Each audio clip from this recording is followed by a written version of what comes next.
Yo, what is good, YouTube, and welcome back to another JC2K video. In today's video, we're going to be ranking the top 5 best cards at each position here in NBA 2K24 MyTEAM, and y'all absolutely loved this video. Last time that I recorded, actually one of my best performing videos of the year, so hoping that y'all enjoy this one just as much. And yeah, before we hop into the video, if you haven't already, make sure you hit that subscribe button. Help me push towards the 18,000 subscriber mark on the channel. We are getting close to 18K, less than 150 subscribers away, trying to hit that by the end of the month of January, but we're like really close. I think we're gonna do it, so would really appreciate it if y'all do subscribe to help me hit that goal. Without further ado, let's hop right into it. So starting off at the number 5 spot at the point guard position is going to be Shai Gilgeous-Alexander. I still really like SGA as an overall card. I think he's versatile. His animations are great. His ability to get every badge is the best part about the card. He is not amazing statistically, I will admit, but the SGA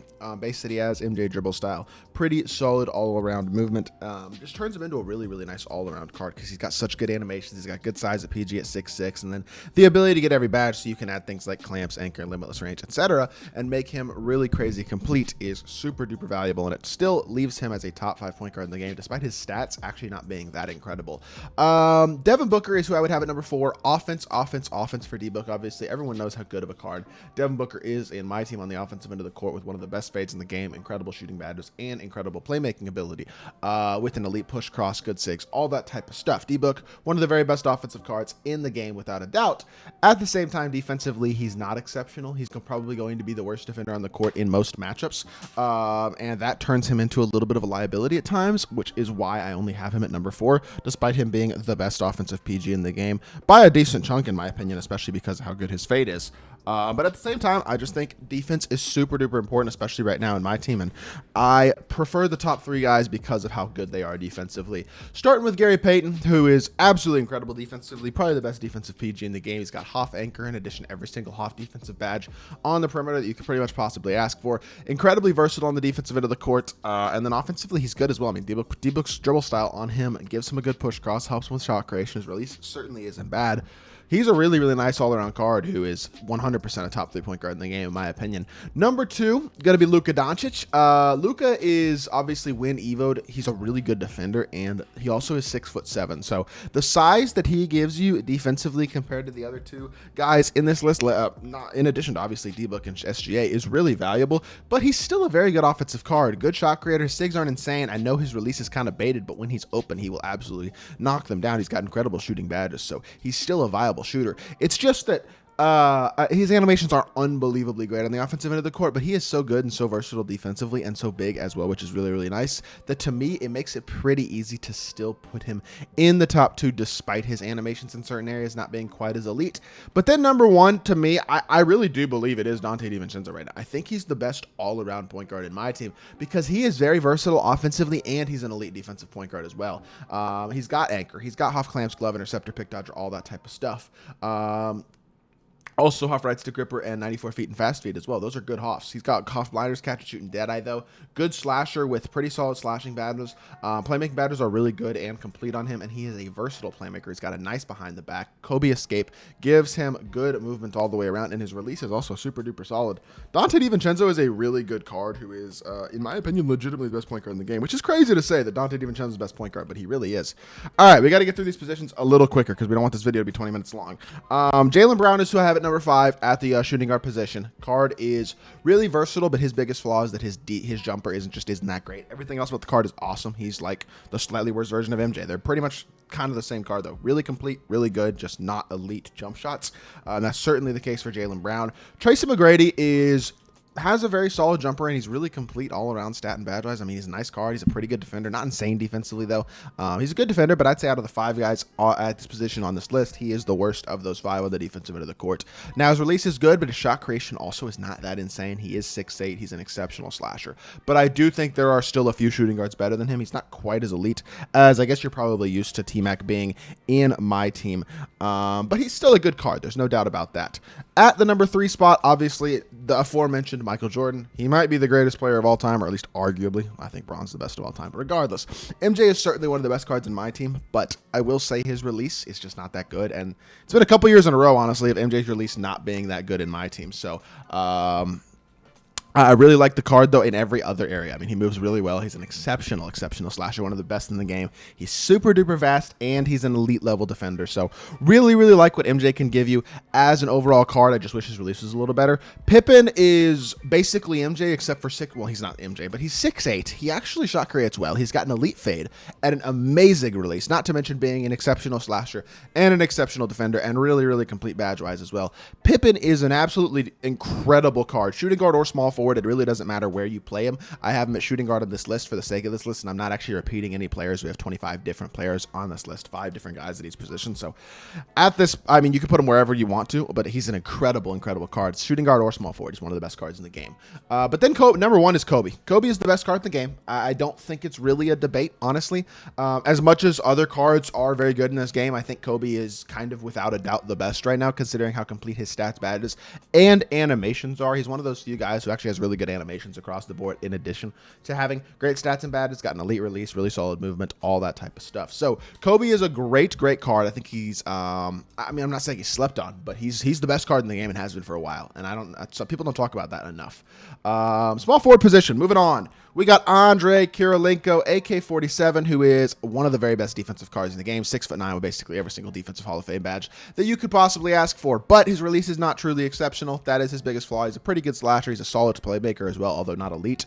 But his release not being exceptional, not having incredible shooting badges, is probably the biggest complaint I would have about this card. So I like him. I don't totally love him. I know some people really like AK. I like him as well. I think he's a good card, but I think he's probably number 5 for me. Number 4 would be LeBron, a fully badged, fully souped up, crazy good Bron that has 40, 50 Hall of Fame badges is probably better than number 4 on this list, but like a base slightly upgraded with some extra gold badges Bron, I put him in 4th. Like, I still think he's really good. I think he's had a super duper long shelf life. Is the great part about this LeBron card is, I mean, this card came out in November, and we are now at the end of January. This card has been out for what, over 2 full months, and he is still one of the very best small forwards in the game. Super elite. I will say, if you locked in these major lock-in sets this year, especially Bron, Giannis, Kobe, the longevity of them is really impressive this year, and that is something that I think is super duper nice. Adam Morrison will have at number 3. If Adam Morrison had an elite upper in addition to Steph Curry base, he'd probably be the best small forward in the game in my eyes. But his upper sucks, honestly, and it kind of kills the jump shot. Now, he's still the best shot creating small forward in the game. He's still really versatile on both the offensive and defensive end of the court. He gets every badge, and I think he's really good. He's not unbelievably insane at the small forward position because of the fact that his release just isn't that great. And it also affects his fade a lot as well, which is Trey fade, but unfortunately not quite as good. Now, Karl Malone is who I have at number 2. Big, physical, versatile, 6'9" small forward. Does everything well at the small forward position. Can play power forward, obviously, as well, and he plays power forward great. Obviously, he's a power forward in real life. The fact that they gave him small forward eligibility in my team, though, I think makes him a better card, and I do believe he's one of the best small forwards in the game. Obviously, not a huge fan of Karl Malone, not a fan of the person, but regardless, the card is absolutely elite. There's no doubt about that. And then number 1 at small forward right now is Thurl Bailey, in my opinion. I really just think Thurl's an absolute dog. I really think he's good. Another guy who can play power forward at a high level, honestly. Thurl, Malone, and AK are all very viable at power forward as well, and very good at that position. But at small forward, I think they're very top tier. The thing that I love about the card the most is his release, honestly. I really like his release. I love the size and the versatility. He's basically a 6'11" Giannis type of player with the shooting of somebody a lot better than Giannis as a shooter. So really like him at small forward, and I think he's a great card. Now, last 2 positions, power forward. Bam Adebayo is who I start off with at number 5. I really like Bam. Obviously not the amethyst, the diamond. Bam's release is amazing, and he's a super versatile defender. That's what I love about Bam. I understand he's undersized, might not be totally fair because size doesn't matter quite as much this year, and he's still 6'9" with a 7'2" wingspan, but he's a tiny bit undersized, I guess.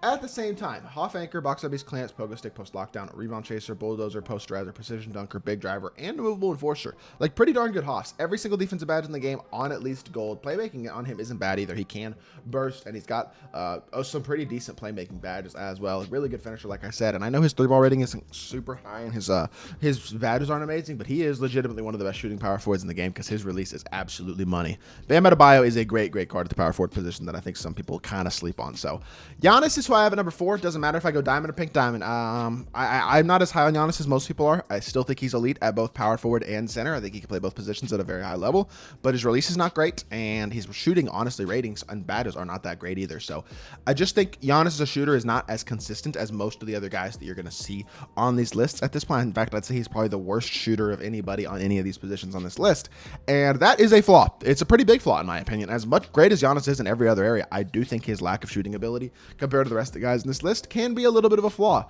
Like Kwame Brown, I understand his 3-ball rating isn't crazy high, but it's like 12 higher than Giannis is, and he's got a way better release than Giannis. Honestly, he's got better SIGs than Giannis offensively too. I know his playmaking badges aren't nearly as complete, but he does have better SIGs. He's also an elite interior defender, doesn't have the perimeter ability of Giannis, but I think the shooting gives him the edge to me. I really like Kwame as a card, and I think number 3 is a very fair spot for him. Number 2 is going to be Karl-Anthony Towns. Cat is a beast. I mean, Cat is really good. I don't love his release, but he's versatile. He can put the ball on the floor. He's a good slasher. He's a great defender. They really souped up Cat's defense, gave him like half anchor, half brick wall. Some really good defensive batters as well, which is really, really nice. Big fan of Cat. But number 1, I still do have to give it to even free Chet Holmgren. I mean, I know he's free, but I still think he's great. Another guy, honestly, all these guys could play the center position pretty effectively, especially Chet, Cat, and Giannis. But I think they're probably all better at the power forward position realistically, especially Chet. The low strength can be annoying at the center position, but at power forward, he's versatile enough on the perimeter to guard, and then his size can be really valuable, both offensively and defensively. He stretches the floor very well, and he's also super athletic. Really, really good all-around card that you're getting out of Chet Holmgren. Now, at the center spot, last position on this in this video, and it's the only amethyst actually on this tier list, which is I say tier list on this top 5s, which is Miles Turner. I think he's got a really good release, and he's a really good defender, and that's about all you're really looking for at the center position for the most part, is somebody who defends their butt off and has a really nice release. At least for my play style personally.